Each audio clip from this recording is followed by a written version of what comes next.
really happy to be here to share this day and this subject matter with all of you.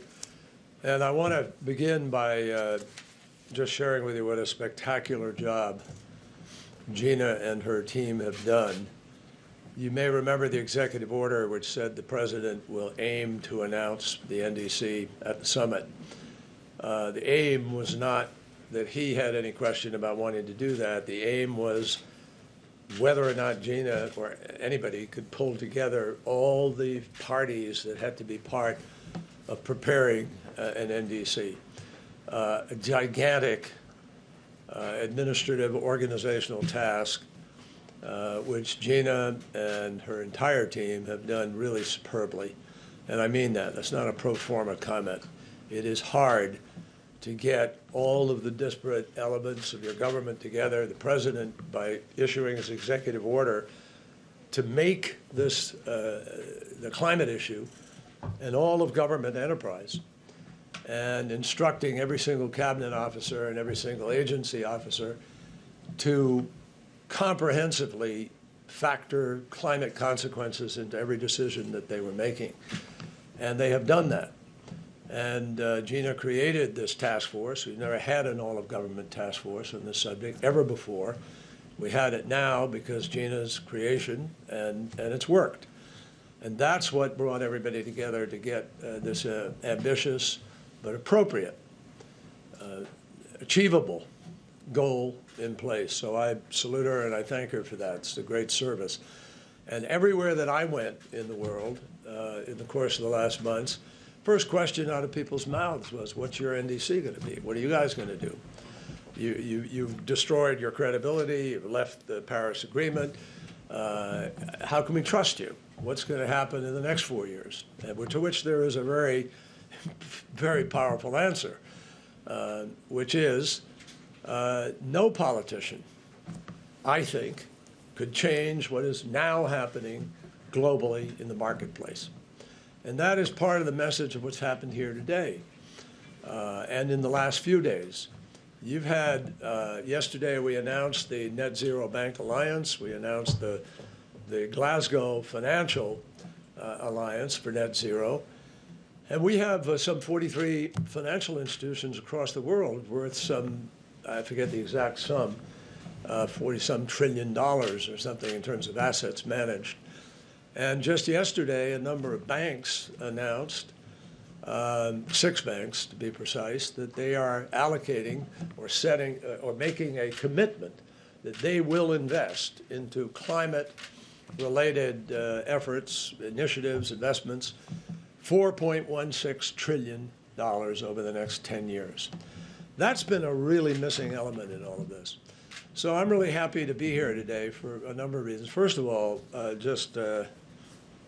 parenthetically, 5 years ago today, I had my granddaughter on my knee in New York and signed the Paris Agreement. And that was a great moment for everybody in the world when everybody came together in New York excitedly to set out on this venture. Regrettably, without any facts, without any science, without any rationale that would be considered reasonable, the former president decided to pull out. He was the only president in the entire world, the only chief of state in the entire world who, without any scientific evidence, decided to pull out of the Paris Agreement. So when President Biden was elected, having made climate one of the most critical issues of his agenda, we had a big step to get up. We had to restore America's credibility. We had to prove that we were serious. And I think today does that in many ways. And not in a chauvinistic, in a way that's sort of inappropriate to our relationship with other countries, but in a way that reinforces the fact that this is multilateral, that we need to bring all the countries of the world to the table, and we all need to raise ambition. That's the central theme of this meeting today. We must all raise ambition. And you heard that in, I thought, profoundly meaningful, moving, understandably frustrated and angry words tame for anger, words that came from Shea Bastida. And that's where a lot of the younger generation is today, appropriately pretty upset at the adults, the alleged adults, who are not getting their act together to make happen what needs to happen. We aren't there yet either, but today we built a huge foundational building block in the effort to get there. So the importance of today, in my judgment, is this: the world came together. President Xi, Prime Minister Modi, President Putin, presidents of small countries and big countries, President Macron, Chancellor of Germany, the EU itself, independently, people in the financial marketplace and others, all of them in agreement that this is a crisis. It is the climate crisis, and it's going to require an enormous lift to get where we need to go.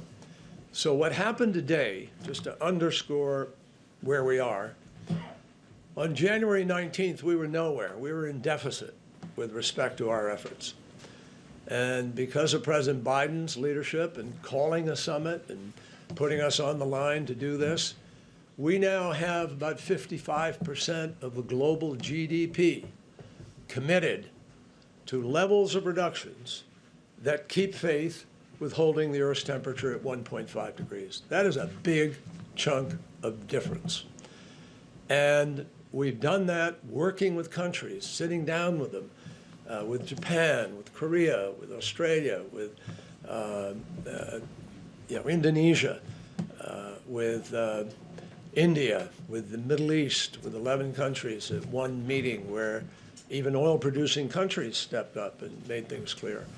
Of course, China included, as well as some Latin American countries and African countries. So I'm pleased with where we are, but I'm not sanguine.